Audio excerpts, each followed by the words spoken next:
साल 1942 दुनिया द्वितीय विश्व युद्ध की आग में जल रही थी। अचानक कोलकाता के आसमान में सायरन बजने लगते हैं और कुछ ही पलों बाद जापानी विमानों की आवाज सुनाई देती है। उनका निशाना था हुगली नदी पर खड़ा एक विशाल लोहे का ढांचा, हावड़ा ब्रिज। अगर उस समय यह पुल नष्ट हो जाता तो पूरे पूर्वी भारत की सप्लाई लाइन लगभग ठप पड़ सकती थी। इसीलिए यह पुल सिर्फ एक साधारण पुल नहीं था, बल्कि युद्ध के समय एक बेहद महत्वपूर्ण रणनीतिक ठिकाना भी बन चुका था। लेकिन सोचने वाली बात यह है कि आखिर ऐसा क्या खास था इस पुल में कि दुश्मन देश भी इसे निशाना बनाना चाहता था। सोचिए, एक ऐसा पुल जो बिना किसी एक भी नट बोल्ट के, बिना किसी पिलर के नदी के बीच खड़ा है और रोजाना लाखों लोग और हजारों गाड़ियां उसके ऊपर से गुजरती हैं। जब हावड़ा ब्रिज बनाया जा रहा था तब भारत आजाद भी नहीं हुआ था। दुनिया में युद्ध चल रहा था, संसाधन कम थे और तकनीक आज जैसी आधुनिक नहीं थी। फिर भी इंजीनियरों ने ऐसा पुल बना दिया। हुगली नदी पर बना यह विशाल पुल आखिर कब और कैसे बना? इसे बनाना इतना मुश्किल क्यों था और कैसे यह पुल युद्ध, समय और करोड़ों लोगों के बोझ के बावजूद आज भी मजबूती से खड़ा है? आइए हावड़ा ब्रिज की इस अद्भुत कहानी को शुरुआत से समझते हैं। कोलकाता की पहचान बन चुका यह पुल, जिसे हम हावड़ा ब्रिज के नाम से जानते हैं, सिर्फ एक पुल नहीं बल्कि इंजीनियरिंग का ऐसा चमत्कार है जिसे देखकर आज भी बड़े बड़े इंजीनियर हैरान रह जाते हैं। आज हर दिन करीब 1 लाख से ज्यादा गाड़ियां और लगभग 5 लाख लोग इस पुल को पार करते हैं। इसीलिए इसे दुनिया के सबसे व्यस्त पुलों में भी गिना जाता है। जिस समय यह पुल बनाया गया था उस समय दुनिया में तकनीक आज जैसी विकसित नहीं थी। इंजीनियरों के पास कंप्यूटर नहीं थे, आधुनिक मशीनें नहीं थीं, और फिर भी उन्होंने ऐसा स्ट्रक्चर खड़ा कर दिया जिसे देखकर आज भी लोग कहते हैं यह कैसे संभव है। लेकिन हावड़ा ब्रिज की असली कहानी समझने के लिए हमें समय में लगभग 200 साल पीछे जाना होगा। उस दौर में जब भारत अंग्रेजों के शासन के अधीन था। 18वीं सदी के अंत और 19वीं सदी की शुरुआत तक अंग्रेज धीरे धीरे पूरे भारत पर अपना नियंत्रण मजबूत कर चुके थे और उस समय उनका सबसे महत्वपूर्ण शहर था कलकत्ता, जिसे आज हम कोलकाता के नाम से जानते हैं। उस दौर में कोलकाता सिर्फ एक शहर नहीं था, यह ब्रिटिश इंडिया की राजधानी था, व्यापार का सबसे बड़ा केंद्र था और एशिया में अंग्रेजों की ताकत का प्रतीक था। यहाँ से कपास, चाय, नील और कई कीमती सामान पूरी दुनिया में भेजे जाते थे। बड़े बड़े जहाज हुगली नदी के रास्ते यहाँ आते जाते थे और अंग्रेजों के लिए यह शहर इतना महत्वपूर्ण था कि उन्होंने यहाँ तेजी से विकास कार्य शुरू कर दिए। लेकिन एक समस्या थी। कोलकाता के ठीक सामने हुगली नदी के दूसरी तरफ एक इलाका था, हावड़ा। धीरे धीरे यह इलाका भी बहुत महत्वपूर्ण बन गया। यहाँ रेलवे स्टेशन बनाया गया, फैक्ट्रियां लगाई गईं और हजारों मजदूर काम करने लगे। समस्या यह थी कि इन दोनों इलाकों के बीच बहती थी हुगली नदी और उस समय इस नदी को पार करने का एक ही तरीका था, नाव। जब 1854 में हावड़ा रेलवे स्टेशन बनकर तैयार हुआ तो यह समस्या और भी बड़ी हो गई, क्योंकि अब दूर दराज से आने वाले यात्रियों को ट्रेन पकड़ने के लिए पहले नदी पार करनी पड़ती थी। यह समस्या सिर्फ यात्रियों की नहीं थी, अंग्रेजों के व्यापार पर भी इसका सीधा असर पड़ रहा था, क्योंकि उनके कारखाने हावड़ा में थे, लेकिन माल को बंदरगाह तक पहुंचाने के लिए नदी पार करनी पड़ती थी। बरसात के मौसम में जब हुगली नदी उफान पर होती तब कई दिनों तक व्यापार ठप हो जाता था। कई बार जहाजों से सामान लाते समय दुर्घटनाएं हो जाती, कई बार माल पानी में खराब हो जाता और हर दिन अंग्रेजों को लाखों का नुकसान झेलना पड़ता था। अब अंग्रेज अच्छी तरह समझ चुके थे कि अगर उन्हें अपने व्यापार को तेज करना है तो इस नदी पर एक स्थायी समाधान ढूंढना ही होगा। यहीं से जन्म हुआ उस विचार का जिसने आगे चलकर दुनिया के सबसे अद्भुत पुलों में से एक को जन्म दिया, हुगली नदी पर एक पुल बनाने का विचार। लेकिन समस्या यह थी कि उस समय यह काम इतना आसान नहीं था। हुगली नदी साधारण नदी नहीं है, ये एक टाइडल नदी है, यानी इसमें समुद्र के ज्वार भाटे का असर होता है। कभी पानी बहुत नीचे चला जाता है तो कभी अचानक बहुत ऊपर उठ जाता है। इसके अलावा नदी के तल में भारी मात्रा में गाद जमा रहती है, जिससे मजबूत नींव बनाना बेहद मुश्किल हो जाता है। और सबसे बड़ी चुनौती थी जहाजों का आना जाना, क्योंकि उस समय बड़े बड़े व्यापारिक जहाज इसी नदी के रास्ते कोलकाता के बंदरगाह तक आते थे। अगर नदी में बहुत सारे पिलर बना दिए जाते तो जहाजों के टकराने का खतरा बढ़ जाता, यानी पुल भी बनाना था और जहाजों का रास्ता भी खुला रखना था। यह एक ऐसा इंजीनियरिंग पजल था जिसका हल ढूंढना आसान नहीं था। फिर भी ब्रिटिश सरकार ने आखिरकार फैसला कर लिया कि अब इस समस्या का समाधान ढूंढना ही होगा। 1850 के दशक में सरकार ने अपने इंजीनियरों को आदेश दिया कि वे हुगली नदी का सर्वे करें और यह पता लगाएं कि यहाँ पुल बनाना संभव है या नहीं। यह जिम्मेदारी सौंपी गई ईस्ट इंडियन रेलवे कंपनी के चीफ इंजीनियर जॉर्ज टर्नबुल को। टर्नबुल पहले ही हावड़ा रेलवे स्टेशन के निर्माण में अहम भूमिका निभा चुके थे, इसीलिए उन्हें इस इलाके की भौगोलिक परिस्थितियों का अच्छा अनुभव था। इंजीनियरों ने कई महीनों तक सर्वे किया, नदी की गहराई नापी, मिट्टी की मजबूती जांची और अंत में जो नतीजा सामने आया उसने सभी को सोचने पर मजबूर कर दिया। हुगली नदी के तल में इतनी ज्यादा गाद थी कि वहां मजबूत पिलर खड़ा करना बेहद कठिन था। अगर नदी के बीच में पिलर बनाए जाते तो वे समय के साथ धंस सकते थे और अगर किसी जहाज ने गलती से उनसे टक्कर मार दी तो पूरा पुल खतरे में पड़ सकता था। इसी वजह से कई सालों तक यह योजना कागजों में ही अटकी रही। लेकिन समस्या खत्म नहीं हुई थी, बल्कि हर साल और भी बड़ी होती जा रही थी। हावड़ा स्टेशन बन जाने के बाद रोज हजारों लोग इस रास्ते से गुजरने लगे थे। सुबह होते ही हुगली नदी के घाटों पर भीड़ लग जाती। नावों में जगह पाने के लिए लोग धक्का मुक्की करते। कई बार तो नावें इतनी भर जाती कि उनमें बैठना भी मुश्किल हो जाता। कभी कभी ऐसा भी होता कि तेज हवा चलने लगती और नाविक नदी में उतरने से मना कर देते। ऐसे में यात्रियों को घंटों इंतजार करना पड़ता और अगर कोई जरूरी काम से जा रहा हो तो उसके लिए यह इंतजार किसी सजा से कम नहीं होता था। अंग्रेजों के लिए यह स्थिति और भी चिंताजनक थी, क्योंकि उनका व्यापार इस नदी पर निर्भर था। हावड़ा की फैक्ट्रियों से सामान निकलता, फिर नावों के जरिए नदी पार करके कोलकाता के बंदरगाह तक पहुंचाया जाता और वहां से जहाजों में भरकर दुनिया के अलग अलग देशों में भेज दिया जाता। लेकिन इस पूरी प्रक्रिया में बहुत समय लग जाता था। बरसात के मौसम में तो हालात और भी खराब हो जाते। नदी का जलस्तर अचानक बढ़ जाता, धार तेज हो जाती और कई दिनों तक नावों का चलना बंद हो जाता। इस वजह से अंग्रेजों को भारी आर्थिक नुकसान उठाना पड़ता था। अब ब्रिटिश सरकार समझ चुकी थी कि अगर उन्हें अपने व्यापार को और मजबूत बनाना है तो हुगली नदी पर पुल बनाना ही होगा। आखिरकार 1870 के दशक में सरकार ने फैसला लिया कि अब इस समस्या का स्थायी समाधान ढूंढा जाएगा। इसी उद्देश्य से एक नई संस्था बनाई गई, हावड़ा ब्रिज ट्रस्ट। इस ट्रस्ट का काम था हुगली नदी पर पुल बनाने की योजना को आगे बढ़ाना। इसके बाद ब्रिटिश सरकार ने एक नया कानून भी पास किया, जिसे हावड़ा ब्रिज एक्ट कहा गया। अब सवाल था कि आखिर इस नदी पर किस तरह का पुल बनाया जाए। कई इंजीनियरों ने अलग अलग डिजाइन पेश किए, लेकिन अंत में एक ऐसा डिजाइन चुना गया जो उस समय के हिसाब से काफी अनोखा था। यह था पंटून ब्रिज। पंटून ब्रिज असल में एक तैरता हुआ पुल होता है। इसमें बड़े बड़े लोहे या लकड़ी के फ्लोट्स यानी तैरने वाले ढांचे नदी में रखे जाते हैं और उनके ऊपर पुल बनाया जाता है। जब नदी का जलस्तर बढ़ता है तो पूरा पुल पानी के साथ ऊपर उठ जाता है और जब पानी कम होता है तो पुल भी नीचे आ जाता है, यानी ये पुल नदी की चाल के साथ खुद को ढाल लेता है। इंजीनियरों को लगा कि हुगली जैसी टाइडल नदी के लिए यही सबसे बेहतर समाधान होगा।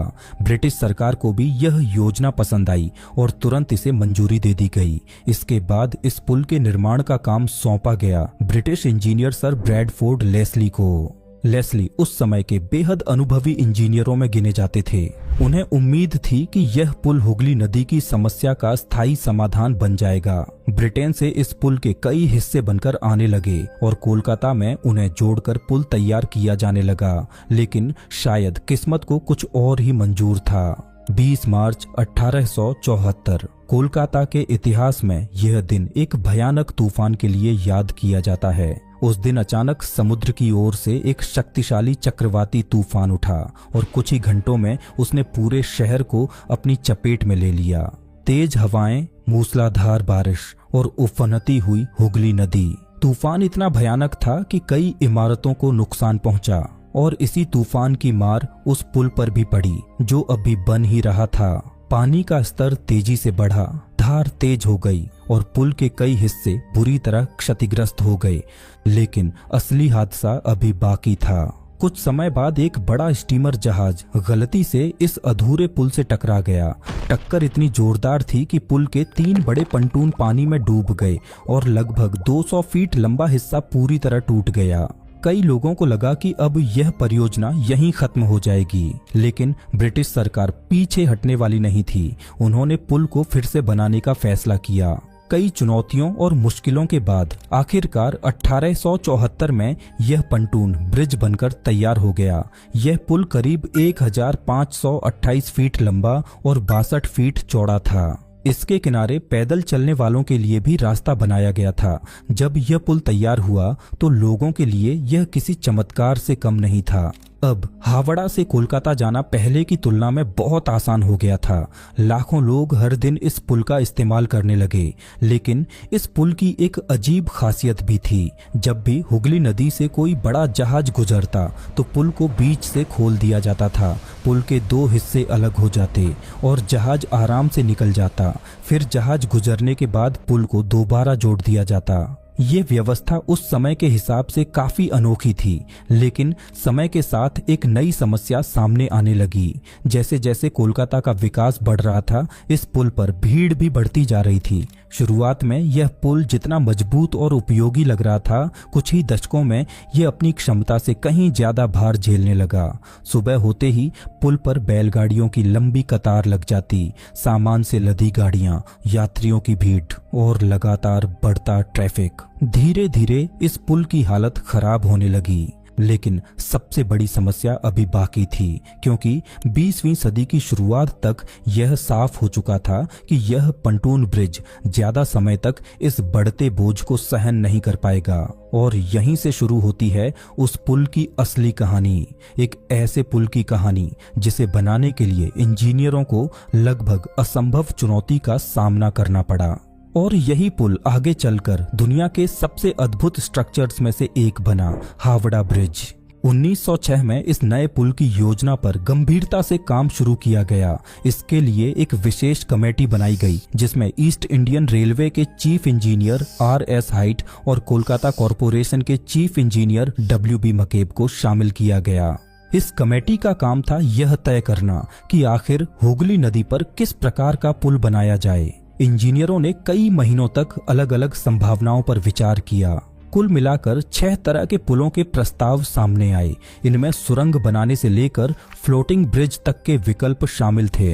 हर विकल्प के अपने फायदे और नुकसान थे। अगर नदी के नीचे सुरंग बनाई जाती तो उसका निर्माण बेहद महंगा और जटिल होता। अगर फ्लोटिंग ब्रिज बनाया जाता तो वह ज्यादा टिकाऊ नहीं होता। इसी बीच एक और विचार सामने आया, एक विशाल स्टील ब्रिज बनाने का। लेकिन उस समय की तकनीक के हिसाब से यह काम बहुत चुनौतीपूर्ण था। इसके बावजूद ब्रिटिश सरकार ने इस दिशा में आगे बढ़ने का फैसला किया। नए पुल के डिजाइन के लिए दुनिया भर की कंपनियों से प्रस्ताव मांगे गए। कुल 23 कंपनियों को शॉर्टलिस्ट किया गया और उनसे कहा गया कि वे इस पुल का सबसे अच्छा डिजाइन तैयार करके पेश करें। साथ ही यह भी घोषणा की गई कि सबसे बेहतरीन डिजाइन बनाने वाली कंपनी को 3000 पाउंड का इनाम दिया जाएगा। यह उस समय के हिसाब से बहुत बड़ी रकम थी। दुनिया की कई प्रसिद्ध इंजीनियरिंग कंपनियों ने अपने अपने डिजाइन तैयार किए। कुछ डिजाइन इतने जटिल थे कि उन्हें देखकर ही समझ आ जाता था कि उन्हें बनाना लगभग असंभव होगा। कुछ डिजाइन व्यावहारिक थे, लेकिन हुगली नदी की परिस्थितियों के हिसाब से उपयुक्त नहीं थे। आखिरकार कमेटी को एक जर्मन कंपनी का डिजाइन पसंद आया, लेकिन जब इंजीनियरों ने उस डिजाइन का गहराई से अध्ययन किया तो उन्हें लगा कि यह भी इस नदी के लिए पूरी तरह सुरक्षित नहीं है और इस तरह वह प्रस्ताव भी खारिज कर दिया गया। इसी बीच बंगाल की राजनीति में एक बड़ा तूफान आ गया। 1905 में लॉर्ड कर्जन ने बंगाल का विभाजन कर दिया। इस फैसले के खिलाफ पूरे बंगाल में जबरदस्त आंदोलन शुरू हो गया। हर जगह विरोध प्रदर्शन हो रहे थे, लोग सड़कों पर उतर आए थे और अंग्रेजों के खिलाफ माहौल बेहद तनावपूर्ण हो गया था। इस राजनीतिक उथल पुथल का सीधा असर इस पुल की परियोजना पर पड़ा। नए पुल का काम फिर से ठंडे बस्ते में चला गया और तभी एक और बड़ा फैसला सामने आया। 1911 में ब्रिटिश सरकार ने घोषणा की कि अब भारत की राजधानी कोलकाता नहीं बल्कि दिल्ली होगी। राजधानी बदलने के इस फैसले ने कोलकाता के महत्व को काफी हद तक कम कर दिया। अब अंग्रेजों का ध्यान धीरे धीरे दिल्ली की ओर जाने लगा। इसका असर भी हावड़ा ब्रिज की परियोजना पर पड़ा और जब ऐसा लग रहा था कि शायद ये पुल कभी नहीं बन पाएगा, तभी दुनिया में एक ऐसी घटना घटी जिसने इस परियोजना को और भी पीछे धकेल दिया। 1914 में पहला विश्व युद्ध शुरू हो गया। ब्रिटेन पूरी तरह युद्ध में उलझ गया था। उसके पास अब इतने संसाधन नहीं थे कि वह भारत में किसी विशाल पुल के निर्माण पर पैसा खर्च करे। 1914 से 1918 तक पूरा ध्यान युद्ध पर ही लगा रहा। इस दौरान पुराने पंटून ब्रिज की थोड़ी बहुत मरम्मत करके काम चलाया गया, लेकिन यह पुल अब बहुत ज्यादा समय तक इस्तेमाल के लायक नहीं बचा था।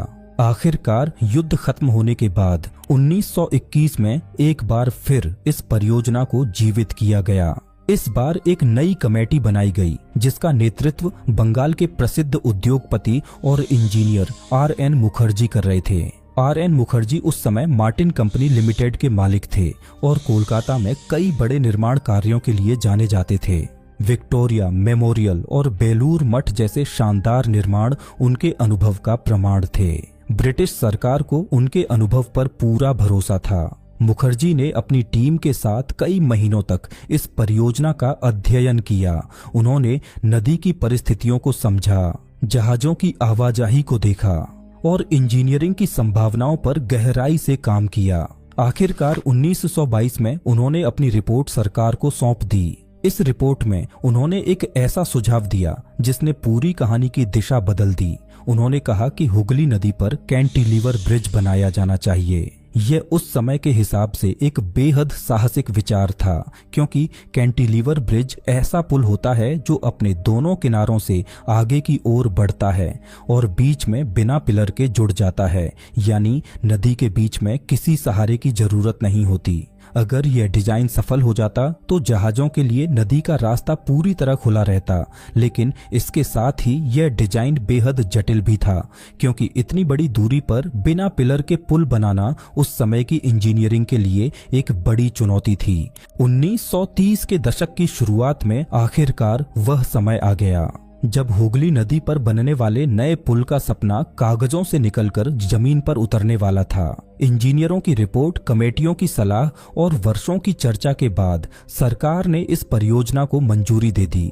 लेकिन इतना बड़ा पुल बनाना कोई साधारण काम नहीं था। इसके लिए दुनिया की सबसे अनुभवी इंजीनियरिंग कंपनियों को बुलाया गया। कई कंपनियों ने टेंडर भरे और अंत में जिस कंपनी को यह ऐतिहासिक जिम्मेदारी मिली उसका नाम था Cleveland bridge and engineering company limited. ये ब्रिटेन की एक प्रसिद्ध इंजीनियरिंग कंपनी थी जिसने दुनिया के कई बड़े स्टील ब्रिज बनाए थे। 1935 में सरकार ने आधिकारिक रूप से इस कंपनी को हावड़ा के नए पुल के निर्माण का काम सौंप दिया। लेकिन यह सिर्फ शुरुआत थी, क्योंकि पुल के हिस्सों को तैयार करने और उन्हें खड़ा करने के लिए स्थानीय कंपनियों की भी जरूरत थी।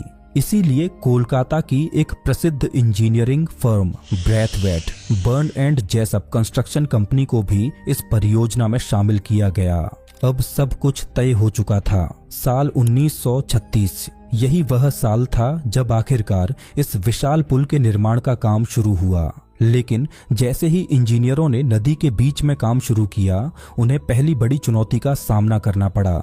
हुगली नदी का तल गाद से भरा हुआ था, इतनी ज्यादा गाद कि कई जगहों पर ठोस जमीन तक पहुंचना ही मुश्किल हो रहा था। अगर पुल के टावर मजबूत नींव पर नहीं खड़े होते तो पूरा स्ट्रक्चर खतरे में पड़ सकता था। इसीलिए सबसे पहले नदी के तल से गाद निकालने का काम शुरू किया गया। दिन रात मजदूर और इंजीनियर इस काम में लगे रहे।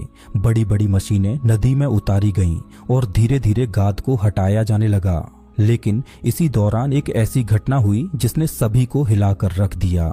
एक रात नदी के किनारे भारी टावर के हिस्सों को स्थापित किया जा रहा था। ये विशाल स्टील के ढांचे थे जिनका वजन इतना ज्यादा था कि उन्हें संभालना बेहद मुश्किल था।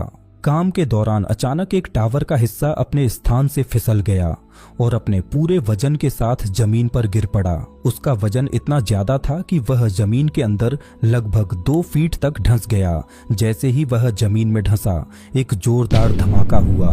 धमाका इतना तेज था कि कई किलोमीटर दूर तक उसकी आवाज सुनाई दी। इतना ही नहीं, खिदिरपुर इलाके में लगे एक सीस्मोग्राफ यानी भूकंप मापने वाले उपकरण ने इसे भूकंप के झटके के रूप में रिकॉर्ड कर लिया। आसपास के लोग डरकर अपने घरों से बाहर निकल आए। कई लोगों को लगा कि शायद सचमुच भूकंप आ गया है। यह घटना इस बात का संकेत थी कि यह निर्माण कार्य कितना खतरनाक और चुनौतीपूर्ण होने वाला है। लेकिन इंजीनियरों ने हार नहीं मानी। धीरे धीरे पुल की नींव तैयार की गई और उसके बाद असली काम शुरू हुआ, स्टील के विशाल ढांचे को खड़ा करने का। इस पुल के निर्माण के लिए करीब 26,500 टन स्टील की जरूरत थी। उस समय योजना यह थी कि यह सारा स्टील ब्रिटेन से मंगाया जाएगा, लेकिन किस्मत ने यहाँ भी एक नया मोड़ ला दिया। 1939 में द्वितीय विश्व युद्ध शुरू हो गया।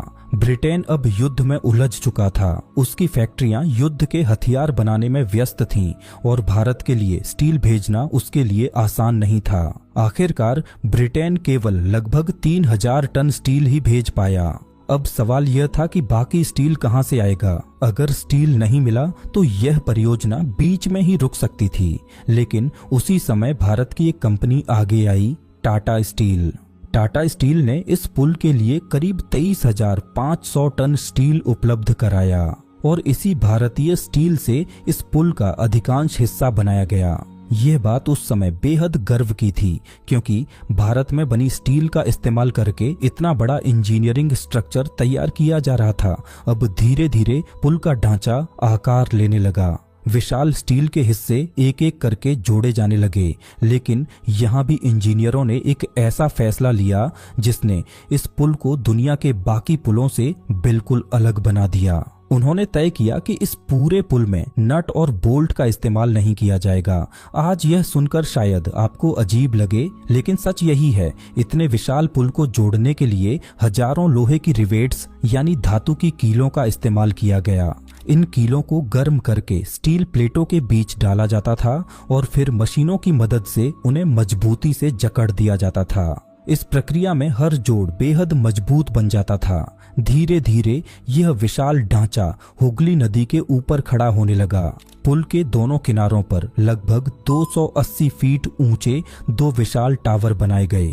इन दोनों टावरों के बीच की दूरी लगभग 1,500 फीट थी। और हैरानी की बात यह थी कि इस पूरे हिस्से के बीच में नदी में एक भी पिलर नहीं बनाया गया, यानी पूरा पुल सिर्फ किनारों पर खड़े 2 टावरों के सहारे टिका हुआ था।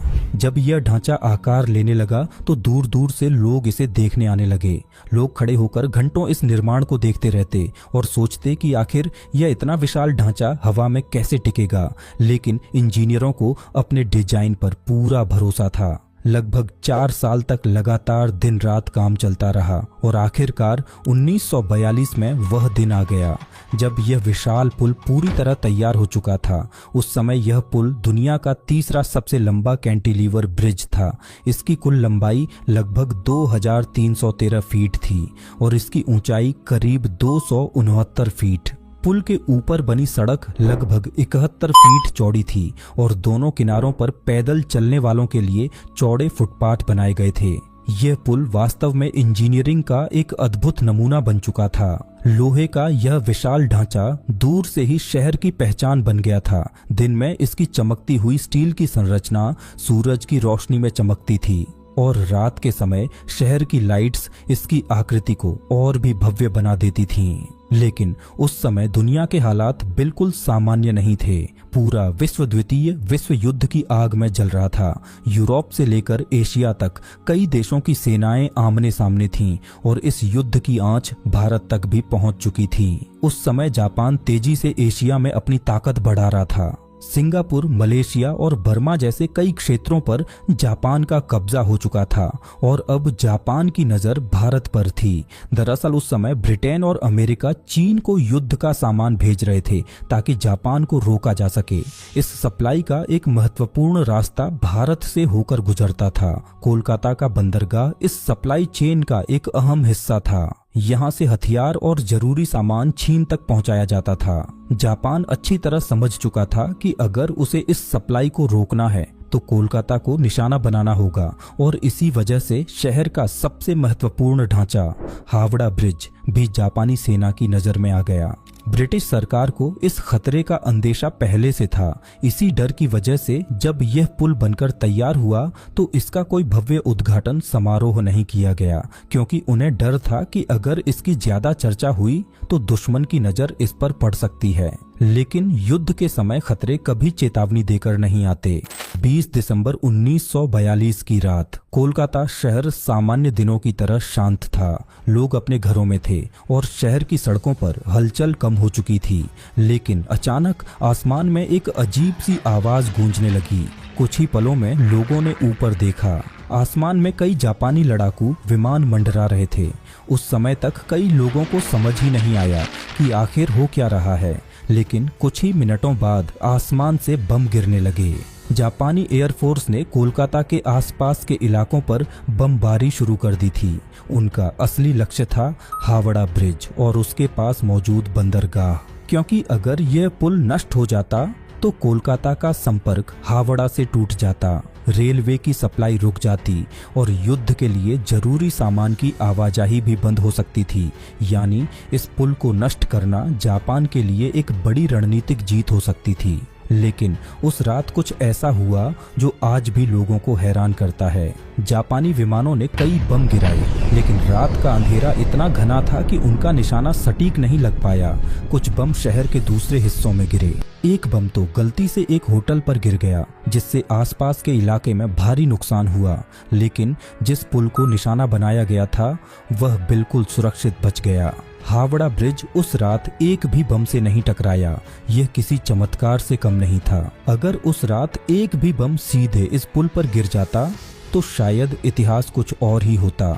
लेकिन किस्मत ने उस रात इस पुल को बचा लिया। युद्ध के बाद धीरे धीरे हालात सामान्य होने लगे और फिर आया वह साल जिसने पूरे भारत की किस्मत बदल दी। 1947 भारत आजाद हो चुका था। अब हावड़ा ब्रिज भी ब्रिटिश सरकार का नहीं बल्कि भारत का हिस्सा बन गया था। आजादी के बाद इस पुल का महत्व और भी बढ़ गया, क्योंकि उस समय कोलकाता और हावड़ा के बीच यही एकमात्र बड़ा पुल था। हर दिन लाखों लोग इसी रास्ते से गुजरते थे। इस पुल पर बसें चलती थीं, कारें चलती थीं और एक समय तो इस पर ट्राम भी चला करती थी। सुबह से लेकर रात तक यह पुल कभी खाली नहीं रहता था। कोलकाता की जिंदगी जैसे इसी पुल के ऊपर बहती थी। धीरे धीरे यह पुल सिर्फ एक रास्ता नहीं रहा, यह शहर की पहचान बन गया। फिल्मों में, तस्वीरों में और दुनिया भर के लोगों की नजरों में यह पुल कोलकाता का प्रतीक बन गया। 1965 में इस पुल को एक नया नाम भी दिया गया। भारत के महान कवि रविंद्रनाथ टैगोर के सम्मान में इसका नाम बदलकर रविंद्र सेतु रख दिया गया। लेकिन दिलचस्प बात यह है कि आज भी ज्यादातर लोग इसे उसके पुराने नाम से ही जानते हैं, हावड़ा ब्रिज। आज हावड़ा ब्रिज को बने हुए 80 साल से भी ज्यादा समय हो चुका है, लेकिन इसके बावजूद यह पुल आज भी उसी मजबूती के साथ खड़ा है, जैसे किसी प्रहरी की तरह कोलकाता शहर की रक्षा कर रहा हो। आज भी जब कोई व्यक्ति पहली बार कोलकाता आता है और इस विशाल पुल को देखता है तो उसके मन में एक ही सवाल उठता है, इतना विशाल पुल आखिर बिना किसी सहारे के इतने सालों से खड़ा कैसे है? और शायद यही सवाल हावड़ा ब्रिज को हमेशा रहस्यमय और अद्भुत बनाए रखता है।